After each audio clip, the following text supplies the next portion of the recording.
Bonjour, ravi de vous retrouver sur ce salon pour la deuxième conférence de la journée. Donc des conseils pour ne pas stresser. Donc j'espère que vous allez bien, que vous n'êtes pas trop stressé. En tout cas, on va essayer de se déstresser ensemble. Peut-être savoir un peu qui est dans la salle. Les parents, vous ne levez pas la main parce que je vous vois à peu près. Qui est en terminale? Ok, très bien. Première? Ok, bienvenue. Et des secondes? Ok, très bien.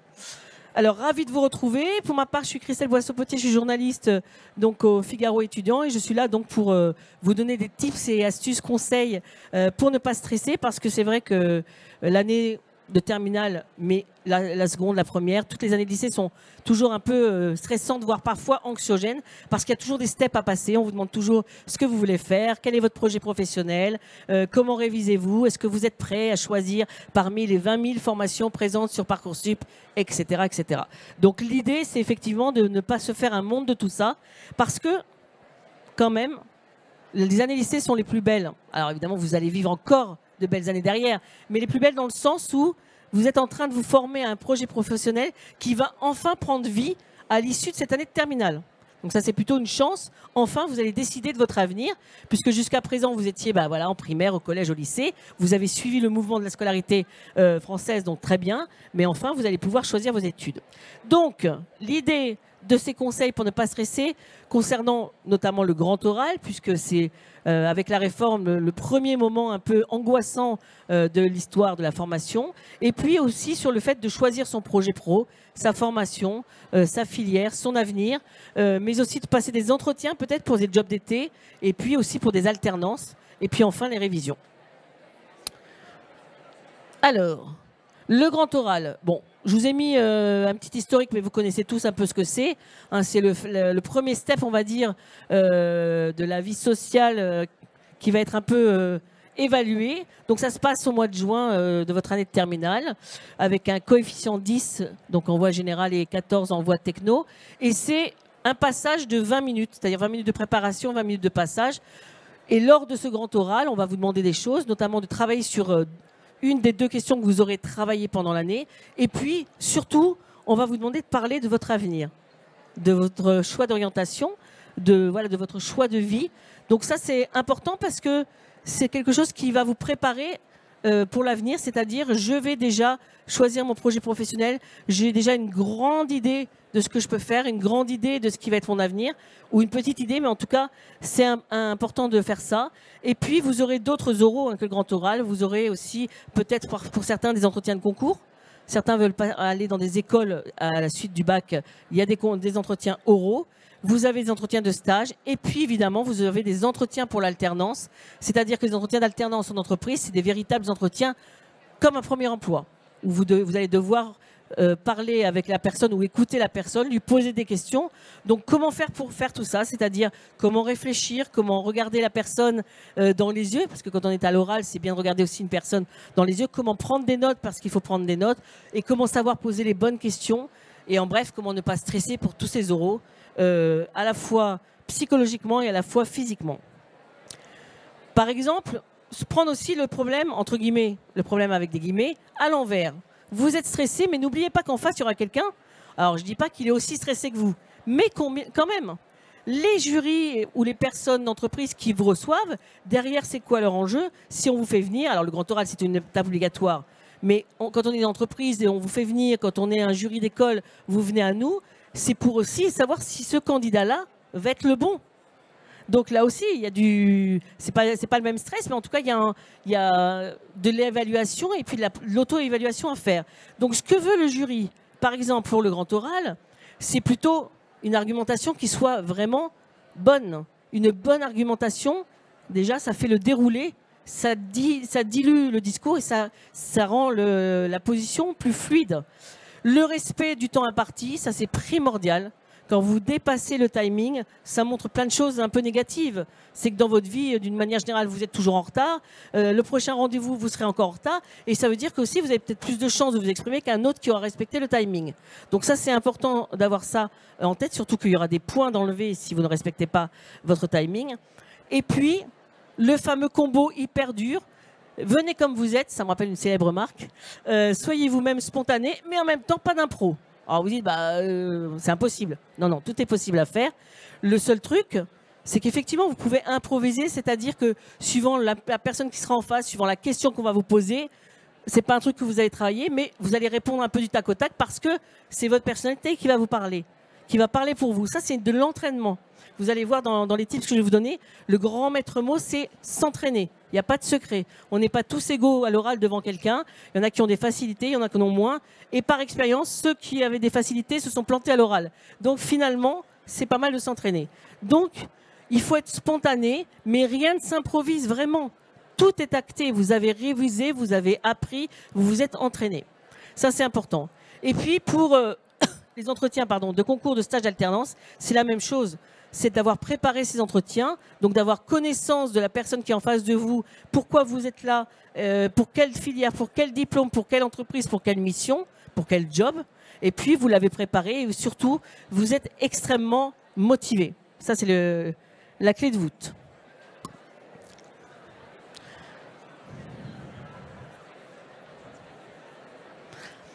Alors, les 10 conseils pour ne pas stresser. Parce qu'il y en a vraiment 10 en fait. Après, on peut trouver 15, on peut en trouver 25. Mais les 10 principaux. Le plus important, c'est pour ça que je l'ai mis en premier, c'est s'entraîner. On ne peut pas aller à un oral, quel qu'il soit, l'entretien, le concours, l'alternance, le grand taux du lycée de terminale, etc. On ne peut pas y aller sans s'être entraîné. Pourquoi? Parce que parfois, il y en a qui ont jamais passé d'euro de leur vie. Donc ça va être le premier. Est-ce que vous êtes capable de regarder? Alors là, en plus, j'allais vous donner mon exemple, mais je ne suis pas un bon exemple puisque je suis debout face à vous. Donc déjà, moi, je peux bouger. Mais souvent, les oraux, comment ils se présentent? Vous êtes assis sur une chaise, parfois une chaise plus basse que le bureau et la personne qui est en face. C'est fait exprès pour vous impressionner, sinon c'est pas drôle. Donc voilà, donc il faut appréhender tout ça. Tout à l'heure, il y a une jeune fille qui me disait, moi, de toute façon, c'est mort, les oraux. À chaque fois, j'ai des plaques rouges sur le dos, sur le cou, sur les joues, c'est horrible. Et j'ai envie de lui dire, d'ailleurs, je lui ai dit, et alors? Est-ce que ça va vous empêcher de parler? On s'en fiche de votre aspect physique. D'ailleurs, on l'a déjà vécu, peut-être nous aussi. Vous avez des plaques rouges quand vous parlez, eh ben vous aurez des plaques rouges quand vous parlez. C'est mieux ça que d'avoir quelqu'un qui se met un col roulé parce qu'il ne veut pas montrer ses plaques rouges et qui fait 25 dans le bureau. Donc vous allez dégouliner, vous allez transpirer, c'est pas mieux. Donc, eh ben, vous aurez physiquement un signe de stress. Mais on sait que vous êtes stressé, on le sait. La personne le sait, c'est pas nouveau. Vous ne serez pas les premiers, vous ne serez pas les derniers. Donc on fait avec. C'est ce que j'appelle du stress utile. Le stress inutile, c'est de se dire comment je vais m'habiller demain pour avoir un truc qui monte jusque-là pour pas avoir mon cou rouge. Ça, c'est du stress inutile. Non, vous mettez un t-shirt, il fait 25. Donc, problème réglé. Donc, pas de secret, il faut s'entraîner. Savoir aussi comment, face à quelqu'un, on le regarde dans les yeux ou pas. Alors évidemment, quand vous avez 20 minutes d'entretien, ça va à peu près. Si vous avez 1 heure d'entretien, comme parfois ça peut arriver dans les entreprises, on ne vous demande pas de regarder la personne droit dans les yeux pendant 1 heure, on est d'accord. Donc ça veut dire que comment je fais? Est-ce que je regarde mes baskets? Est-ce que je relève la tête? Est-ce que je regarde tout le temps mes baskets? Évidemment, la réponse est non, vous le savez. Mais dans ces cas-là, entraînez-vous. Est-ce que vous avez envie de bouger vos mains, de prendre un stylo? Est-ce que vous êtes capable de prendre des notes pendant l'entretien qui fait que du coup, ça vous aide à ne pas regarder la personne? Typiquement, moi aujourd'hui, j'ai un micro parce que sinon on ne m'entendrait pas. Mais j'ai ça. Du coup, mes 2 mains sont prises. Et tant mieux parce que je ne saurais franchement pas où les mettre, mis à part dans mes poches. Donc voilà, ça donne une idée, quand on s'entraîne, de comment on va se comporter. Et je dirais même plus, quand vous allez vous entraîner, filmez-vous. Vous avez tous des smartphones, donc vous vous filmez. Et vous regardez après la vidéo. Et généralement, on a un gros fou rire après le premier visionnage, parce qu'on se voit réellement en disant « mais pourquoi je bouge autant? Pourquoi je bouge pas? Pourquoi je regarde ailleurs ?» Donc c'est très important de se filmer, de s'enregistrer. Et une astuce aussi, c'est de préparer vos oraux face à vos amis, vos potes, vos copains, vos copines. Pourquoi? Parce que eux, c'est cash. Les parents vous diront toujours, écoute, il y a un truc qui va pas, mais franchement, t'es jolie, ma fille, mon fils, tu te comportes très bien. On n'est pas objectif, on est subjectif. Les copains, ils sont absolument pas objectifs. Ils sont pas subjectifs, pardon. Ils sont cash. C'est genre, mais t'es complètement inhibé, tes mains, on voyait pas ton visage, tu mettais tes mains tout le temps devant toi. Tes lunettes, tu faisais quoi avec tes lunettes? Ah non, mais ça va pas du tout. Ça, c'est bien. Donc, n'hésitez pas à solliciter votre entourage d'amis parce que vous pouvez vraiment trouver des astuces et faites-le dès maintenant parce que si vous avez plusieurs mois d'entraînement, c'est que du bonheur ensuite pour aller aux oraux. Si vous le faites la veille au soir, c'est sûr que ça va être un peu compliqué. Et puis, pourquoi pas vous mettez devant un miroir, vous faites un haul avec vos vêtements et après vous faites l'entretien dans la foulée et c'est extrêmement important et juste. Pareil, donc la gestuelle, la posture, c'est important. La voix, bien sûr que certains auront la voix qui tremble. Bien sûr, c'est le stress. Il y en a même qui ont des voix rauques quand ils sont stressés. Ça fait des voix un peu comme ça. Mais c'est pas grave, puisqu'on l'a tous vécu, on l'a tous fait. Donc dans ces cas-là, ben, vous continuez, vous parlez. Si la voix est rauque et vous avez des plaques rouges, c'est pas très grave. C'est pas un entretien pour Dark Vador qu'on fait, c'est un entretien tout court. Donc on s'en fiche de tout ça. Alors, deuxième tips. Anticiper. Extrêmement important. Et déjà, vous êtes dans cette veine-là puisque vous êtes ici. Aujourd'hui, on est en octobre, vous êtes déjà sur ce salon. Donc l'anticipation, deuxième conseil, extrêmement important. Plus vous anticipez le jour J, c'est-à-dire l'oral que vous allez préparer, vous allez l'écrire, vous allez vous entraîner, plus ce sera facile. En tout cas, moins stressant parce que vous allez y aller en vous disant « bon, je sais à peu près là où je suis pas bon et je sais à peu près là où je peux exceller ». Donc c'est extrêmement important de travailler ça. Au niveau du texte, c'est vrai que vous avez tendance parfois, certains, à apprendre par cœur ce que vous allez ressortir lors de l'oral. Why not? Ok, pourquoi pas. Mais là aussi, entraînez-vous. Un texte par cœur doit être capable d'être coupé pour pouvoir improviser dessus. Si la personne en face de vous sent que c'est que trop du par cœur, vous n'éviterez pas le « attendez, j'ai pas bien compris une phrase, est-ce que vous pouvez me répéter ceci ?» Et là, il n'y a plus personne. Parce que vous avez tellement appris par cœur, on vous a coupé la chic et vous n'êtes pas capable de reprendre là où et de répondre à la question. Donc ça aussi, n'hésitez pas à anticiper tout ça. Écrivez votre texte, apprenez-le si vous voulez, mais apprenez aussi à vous faire couper la parole, à rebondir sur vos propres propos pour pouvoir mieux le maîtriser. C'est-à-dire d'être réactif par rapport à une question ou par rapport même à une erreur. Imaginez le par cœur et d'un coup le trou. Ça arrive toujours. Hein. On apprend un texte par cœur et d'un coup on ne sait plus. Donc, n'hésitez pas à réviser toute cette situation.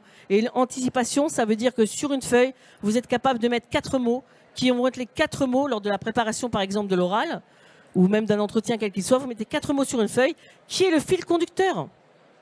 Je parle de moi, je parle de la question qu'il me pose, je réponds et je pose des questions à la fin. Voilà, ça peut être ça, par exemple. Et ça, c'est extrêmement important parce que vous restez le seul maître à bord, tout à fait. Avoir confiance en soi. Alors ça, généralement, on me dit, ça c'est facile à dire. Hein. Alors ça, c'est super facile à dire. C'est facile à dire, je ne dis pas que c'est facile à faire, mais c'est facile quand même à dire et à faire. Vous avez toujours l'impression, et c'est normal, nous on l'a eu aussi, que c'est insurmontable. Moi, j'ai des gens dans mon entourage qui m'ont dit, entourage proche, qui m'ont dit, mais jamais je pourrais être sociable dans ma vie, jamais je ferai un boulot où je parlerai à des gens, et puis même je veux parler à personne. Ah ouais, mais le grand oral, ma chérie, tu vas être un peu obligée. Donc, on efface tout ça, on oublie, et il va falloir prendre un peu sur nous. Et prendre un peu sur nous, ça veut dire, là encore, s'entraîner et anticiper, mais surtout se dire que tout a été fait comme ça. On l'a tous vécu, ces oraux. Les gens qui vous font passer les oraux ont aussi fait des oraux, et que vous ne jouez pas votre vie là-dessus. Alors là, bien sûr, on va me rétorquer, ah ben si, le grand oral, c'est noté, c'est mon bac qui est en jeu, là, si je ne réussis pas cet entretien, je n'ai pas le concours, etc., etc. Peut-être. Mais vous partez avec l'idée de « j'ai un plan B ». Ma vie ne se joue pas sur cet entretien, mais sur l'ensemble des entretiens peut-être que je passerai, ou sur l'ensemble du dossier que je vais faire. Parce que si vous arrivez à un entretien en vous disant « c'est cette personne, ce job, ce concours, ou rien », bien sûr que vous pouvez le penser, mais ne partez pas avec cette idée-là complètement dans la tête, parce que ça peut réussir, ou comme ça peut faire tout le contraire. N'oubliez pas que vous avez une chance folle quand même, qui s'appelle la réorientation ou le rebond. Il y a des admissions parallèles partout aujourd'hui. Si jamais vous ne ratez pas, vous ratez cette année un concours, vous le repassez l'année d'après ou l'année encore d'après, parce que parfois il y a des dates. Si vous n'arrivez pas à rentrer dans cette filière, eh bien vous y rentrerez peut-être en 3e année parce qu'il y a un concours à la fin, etc., etc. Je donne un exemple concret. Dans mon entourage proche, j'avais une jeune fille qui voulait faire un cycle ingénieur. Pour X raisons, voilà, elle n'a pas eu l'école de ses rêves, en tout cas elle a loupé à la fois l'écrit et l'oral d'ailleurs. Bah, elle a rebondi. Elle est allée en BUT et elle a repris le concours en 3e année. Elle a réussi. Donc voilà, ne vous mettez pas des barrières inutiles, réfléchissez pour toujours avoir ce tips en tête. On se fait confiance, j'existe, voilà, je fais des choses, j'ai eu des bonnes notes cette année, j'ai participé en classe, en tout cas j'essaye, ce qui va mieux faire gérer votre stress. C'est important. Identifiez vos qualités et vos défauts. Alors ça, c'est hyper important, mais à la fois hyper difficile. Tout le monde me dit, oui, non, bon, de toute façon, on ne pose plus ces questions-là. Mais si, on peut encore poser ces questions-là. Et surtout, est-ce que vous êtes capable aujourd'hui, vous, qui êtes dans la salle, de savoir quelle est votre principale qualité et votre principal défaut? Est-ce que vous le savez? Juste si on vous en demande un. C'est pas évident à cerner. C'est pas évident. Alors, vous pouvez avoir plusieurs défauts et une qualité, ou plusieurs qualités et un seul défaut. Seul défaut, je ne sais pas. Donc l'idée, quand je parle de défaut et de qualité, c'est ce que j'ai écrit là, points forts et points faibles. Ça veut dire à peu près la même chose.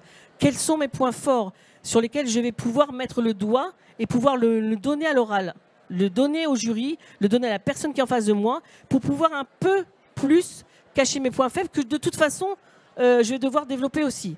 Parce que clairement, vos points faibles, si le point faible c'est par exemple la désorganisation, vous ne savez pas vous organiser, c'est le bazar complètement, et dans votre tête, dans vos révisions et dans votre chambre, et que vous candidatez, je sais pas, pour un poste en événementiel en alternance d'une entreprise. L'événementiel, la clé de voûte, c'est l'organisation.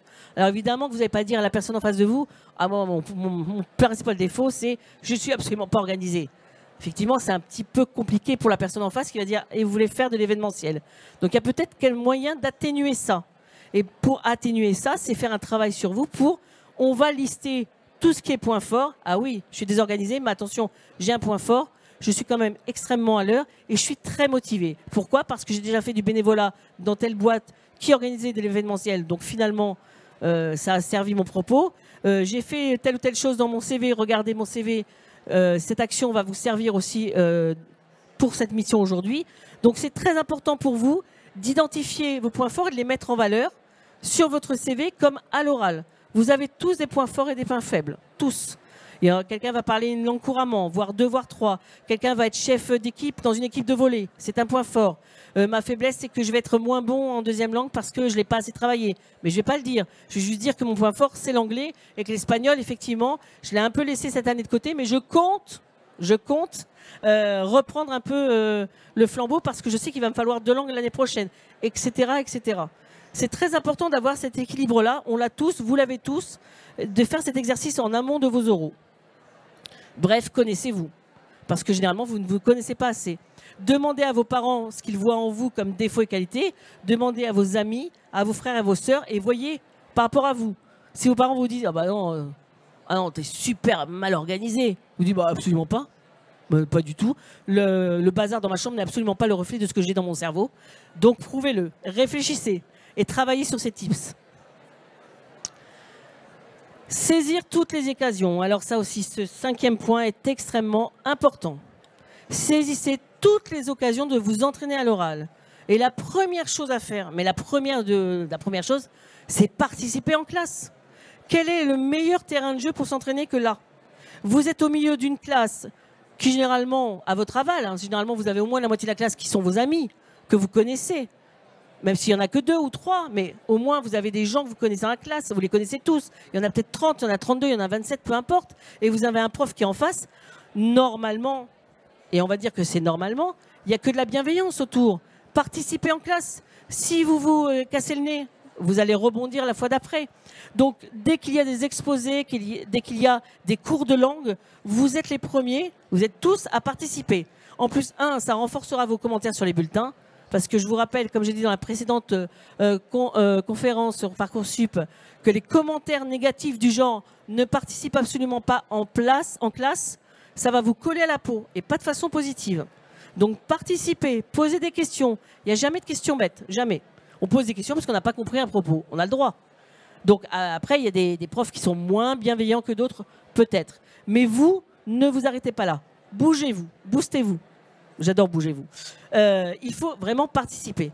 Le nerf de la guerre, c'est ça. Donc, profitez du fait que vous soyez encore au lycée en terminale, que vous connaissez tout le monde. Prenez des exposés, même s'ils ne sont pas obligatoires. Toutes les occasions de partir devant une classe et de vous exprimer sont bonnes pour vous entraîner. L'idée, c'est de vous entraîner un maximum voilà, pour voir ce qui est faible ou fort chez vous et de pouvoir corriger le tir. Et en plus, généralement, sous couvert des connaissances que vous aurez à donner à l'oral, votre prof évaluera aussi votre gestuelle, votre posture et vous donnera des conseils. Et ça, c'est extrêmement important. Autre tips, respirer. Alors vous allez me dire, ça veut dire quoi respirer? Respirer. Voilà. Essayez d'apprendre à connaître votre corps. Quand on est stressé, on se connaît tous, hein, parfois on a vraiment... tout est bloqué là-haut. Hein. Les poumons, les cordes vocales, la gorge, parfois le son, parce qu'on a les oreilles qui bourdonnent. Voilà. Essayez d'apprendre à respirer. Alors, j'ai une consoeur qui fait de la sophrologie à l'accueil, vous irez voir si vous voulez, qui vous apprend justement ça, mais il n'y a pas que ça. Aujourd'hui, on ne respire pas seulement avec les poumons, on respire surtout par le ventre. Essayez de faire des exercices, soit chez vous, soit tout seul, soit accompagné d'un professionnel. Apprenez à respirer. Essayez de vous mettre en situation de stress avant même les grands oraux ou les oraux tout court pour apprendre à gérer cette respiration et à la contrôler parce que c'est vrai que c'est important quand vous ne respirez pas, voilà, c'est compliqué, ça donne des émotions qui ne sont pas forcément positives. Vous arrivez devant l'oral, parfois il n'y a plus personne. Il y a voilà, le néant, le silence.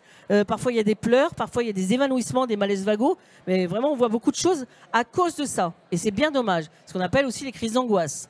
Donc, essayez, et plus qu'essayez, de gérer tout ça en toujours avoir à l'esprit, comme je vous le disais en préambule de cette conférence, on l'a tous vécu. Et même si vous êtes rouge, si vous avez des petites gouttes de sueur, si vous tremblez, on s'en fiche. Vous êtes là pour parler et pour répondre à des questions, on ne va pas juger votre aspect physique. C'est vraiment important d'avoir ça en tête. Et évidemment, connaissez-vous vous-même? Est-ce que vous avez besoin de manger, de boire de l'eau avant de rentrer dans un oral? Il y en a qui sont, voilà, dont la nourriture, rien que l'odeur, les rebute, donc ils sont prêts au bord de l'évanouissement. S'ils mangent quelque chose, ne mangez pas dans ces cas-là. Prévoyez du sucre, etc., etc. Toutes ces astuces sont bonnes à prendre quand on se connaît.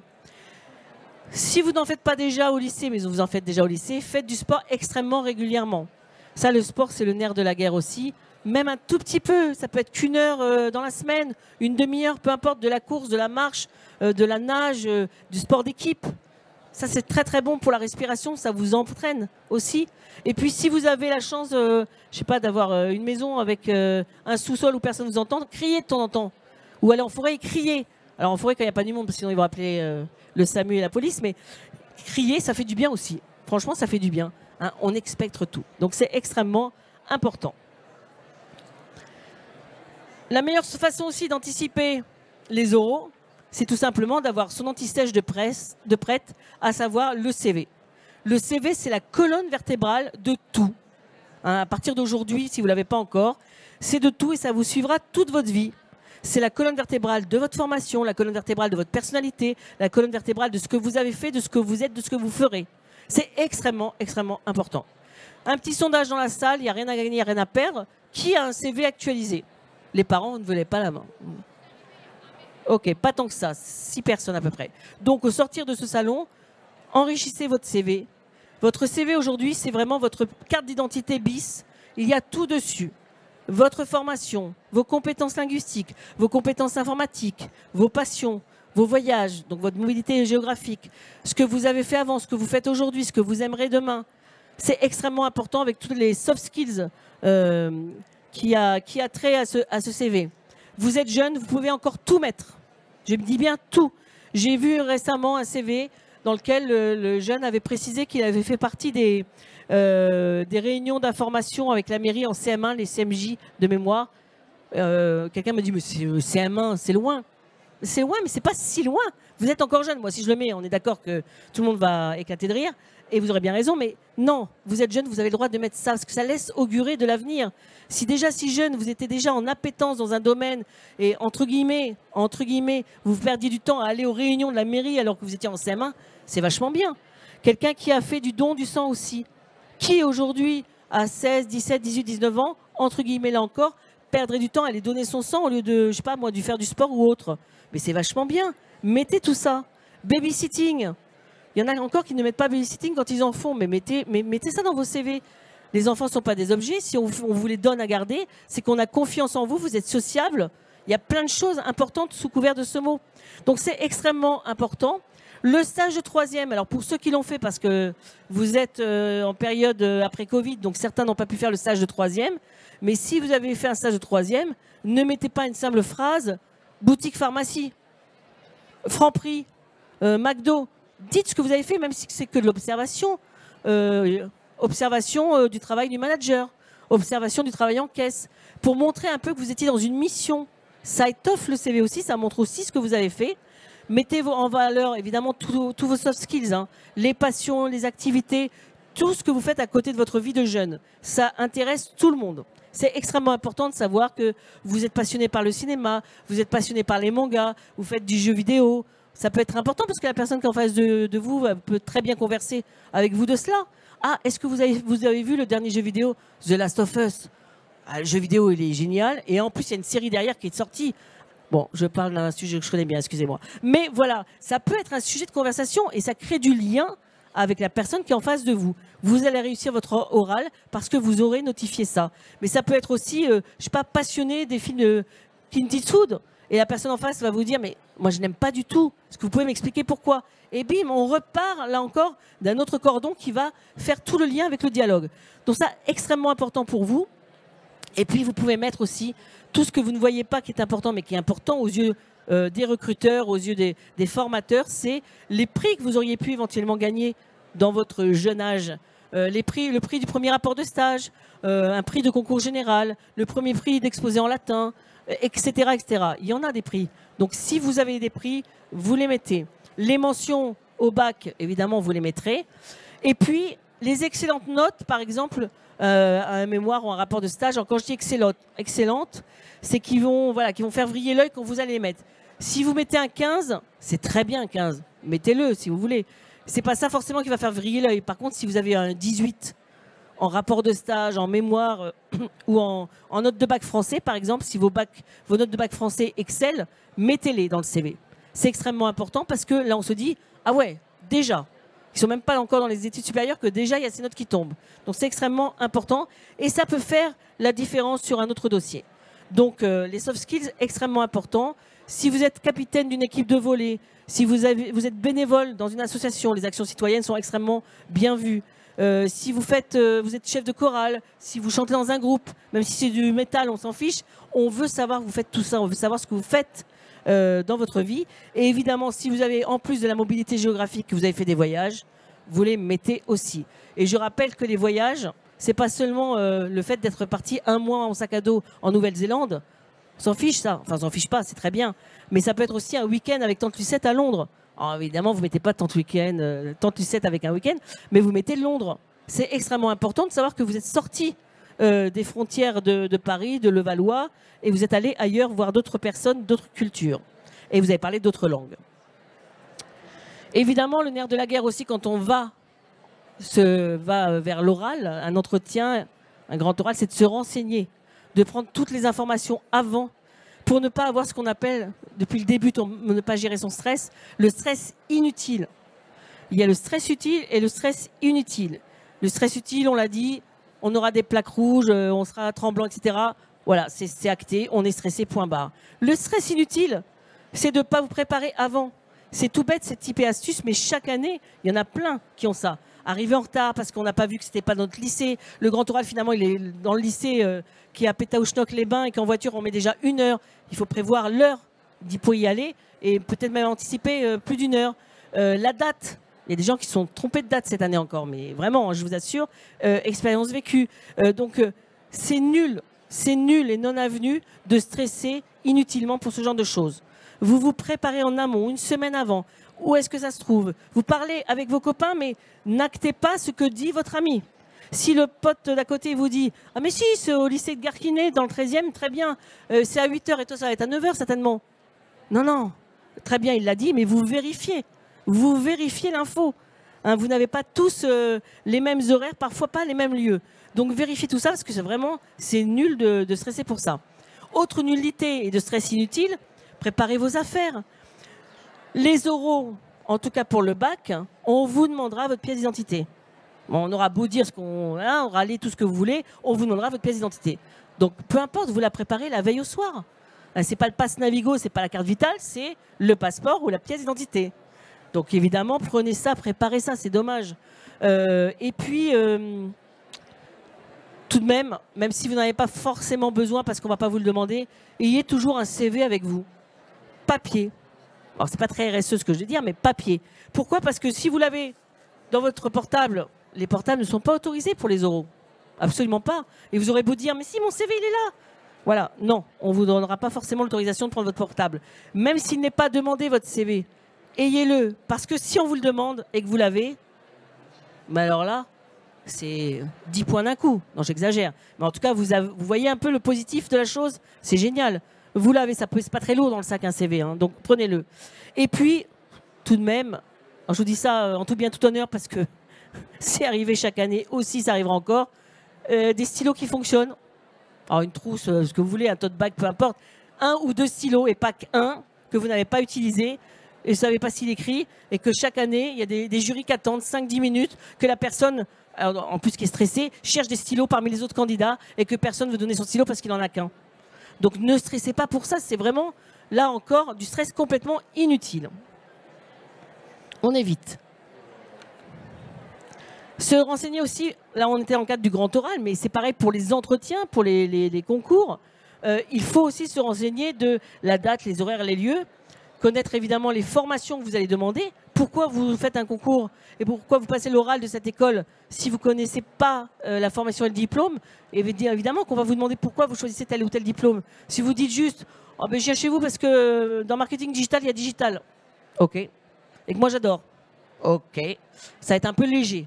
Donc renseignez-vous et pareil, allez sur les JPO, les journées portes ouvertes avant pour prendre des informations avant de passer les oraux des écoles. Est-ce que vous avez des informations sur comment se comporte le jury? Est-ce qu'il y en a un ou plusieurs? Est-ce qu'il y a des questions qui sont posées, etc. Et dans le cadre d'un entretien pour de l'alternance, par exemple, dans une entreprise, il y en a certains qui vont passer des oraux pour l'alternance. Même chose, et je dirais même mieux, attention aussi aux adresses des entreprises. Chaque année, il y en a qui se plantent au niveau des adresses parce que vous avez des grands groupes qui ont le siège à une adresse et les entretiens ne sont pas forcément faits à cette adresse-là, mais dans une annexe. Et si vous ne posez pas de questions et si la personne ne vous le précise pas, bah, le jour J, vous allez aller à l'accueil de Levallois et en fait, l'annexe est dans le 15e. Et vous aurez beau dire « Ah mais oui, mais je ne savais pas, j'ai pas… » Bonjour, l'avis qu'on va se faire sur vous. Donc là encore, c'est très facile de se renseigner. On pose la question à la personne qui va nous recevoir, qu'on a eu au téléphone ou par mail. On se renseigne sur un plan. Et pourquoi pas, d'aller même un petit peu avant, quelques jours avant, sur le lieu. Parce que comme ça, vous savez à peu près combien de temps vous mettez. Surtout si ce n'est pas sur Paris, c'est en région parisienne. Allez voir, est-ce qu'une fois que vous sortez du métro ou du RER, est-ce qu'il y a encore 20 minutes à pied? Est-ce qu'il y a un bus? Est-ce qu'il y a… Voilà.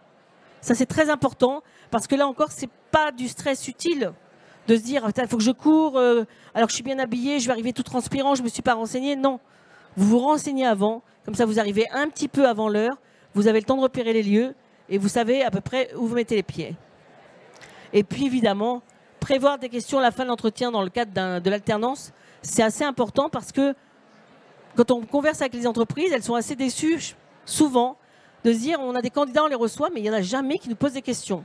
Alors peut-être que parfois leur fluidité de discours fait qu'on a toutes les infos, mais entraînez-vous, essayez de chercher des questions. C'est pour ça qu'à la fois il faut prendre des notes, mais en même temps très écouter la personne qui est face à vous parce que ça peut être intéressant. Et si en plus vous vous êtes renseigné, la question ça peut être à la fin de l'entretien, c'est j'ai vu que vous ouvriez un département à l'international dans quelques mois. Est-ce que vous pensez que sur mon année d'alternance, j'aurai une chance d'intégrer ces équipes et d'avoir une mission à peu près équivalente qui peut être la mienne pendant cette année-là? Ah oui, donc il s'est renseigné qu'il y avait un département international qui s'ouvrait. C'est vachement bien. Ou alors, vous avez vu que l'entreprise, elle était aussi à Shanghai et à Londres. Vous pouvez très bien poser la question. Je sais qu'au niveau de l'alternance, je ne pourrais pas bouger. Mais vous pensez qu'au niveau du recrutement, dans un an, vous aurez des postes qui se libéreront en Chine et au Royaume-Uni?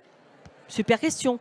Et pas forcément celle, est-ce que j'aurai des tickets resto ou est-ce que j'aurai une voiture de fonction? Ça, vous pourrez la poser dans un deuxième temps. Mais en tout cas, ça c'est important aussi de se renseigner là-dessus. Et enfin, le 10e conseil, mais pas des moindres, vous scénarisez. Vous scénarisez le jour J, le jour du grand oral, le jour de l'entretien. dans votre tête comment c'est censé se passer, comment ça va se passer, comment ça peut se penser. Ça veut dire, scénariser, ça veut dire déjà, tout bêtement, prévoir sa tenue. Alors vous allez me dire, c'est un détail. C'est pas un détail. Soyez vous-même. Si vous n'avez jamais porté de costume de votre vie, n'en mettez pas le jour de l'entretien. Vous serez engoncé, vous allez marcher comme un pingouin comme ça va être... Non, non. Alors on vous dit pas d'y aller en survêt non plus, mais mettez des vêtements qui vous sied, tout simplement. Parce que là encore, c'est du stress inutile que d'avoir des vêtements dans lesquels on se sent pas bien, c'est pas nous. Donc faites un effort, évidemment, sur la tenue, mais n'en faites pas trop non plus, ça ne vous ressemblera pas et on verra tout de suite que vous n'êtes pas à l'aise. Pareil pour les chaussures. Pareil être un détail, mais c'est un détail pour vous, mais c'est grand pour les entreprises et les oraux, c'est ne mettez pas des chaussures neuves le jour de l'entretien. Si en plus vous êtes en retard et qu'il y a 20 minutes de marche à pied et qu'il faut courir, voyez le topo. Donc, vraiment, important de scénariser ce jour-là. Et puis, comme je vous disais tout à l'heure, c'est important de venir soi-même et puis d'avoir tous ces tips et astuces. Pensez aussi à la bouteille d'eau. C'est tout bête, mais d'avoir de l'eau, c'est sympa. Il n'y aura pas forcément un verre d'eau qui vous attendra. Si vous êtes stressé, vous aurez du mal peut-être à parler, vous aurez chaud, vous aurez la voix cassée. Et ça peut donner une contenance de prendre un peu d'eau. Et puis, si en plus c'est une entreprise, par exemple, dans laquelle vous voulez avoir des missions RSE, c'est-à-dire développement durable, l'environnement, etc., ne prenez pas de bouteille d'eau, mais plutôt une gourde qui fait que vous êtes dans la démarche. C'est tout bête, hein, mais une entreprise qui vous prend pour de la RSE peut très bien vous dire eh ben, dis donc, avec votre bouteille en plastique, il y a du boulot déjà à faire. Donc voilà, pensez à tous ces détails-là. Et puis, n'oubliez pas, comme je vous disais tout à l'heure, de prendre des notes pendant les entretiens. Alors, pas pour le grand oral de terminale, pas forcément, ça sera la préparation, mais pour les entretiens, pour l'alternance, c'est voilà, c'est bien vu de voir que vous vous intéressez. Et en plus, ce qui permet aussi de prendre des notes, alors c'est des notes, c'est pas des phrases, hein, prenez des petits mots, de sorte que quand on vous dit est-ce que vous avez des questions, vous pouvez très bien regarder vos notes et vous dire tiens, je vais poser cette question-là, je vais rebondir sur un propos. Donc ça, c'est extrêmement important. Donc voilà un peu ce que je voulais vous dire aujourd'hui, c'est-à-dire 10 conseils pour ne pas stresser le jour J. Vous avez bien compris qu'il y a plein de choses à faire. S'entraîner, anticiper, scénariser le jour J, préparer tout ça avec son entourage, avec ses amis, mettre des tips sur papier, vérifier vos points forts, vos points faibles. Et c'est extrêmement important parce que c'est comme ça que vous allez mieux gérer le stress. On n'a pas dit que ça enlevait le stress. C'est pour mieux le dompter, se familiariser avec et surtout vivre du stress utile et pas du stress inutile. Donc voilà un peu ce que je voulais vous dire aujourd'hui. Est-ce que vous avez des questions là-dessus ?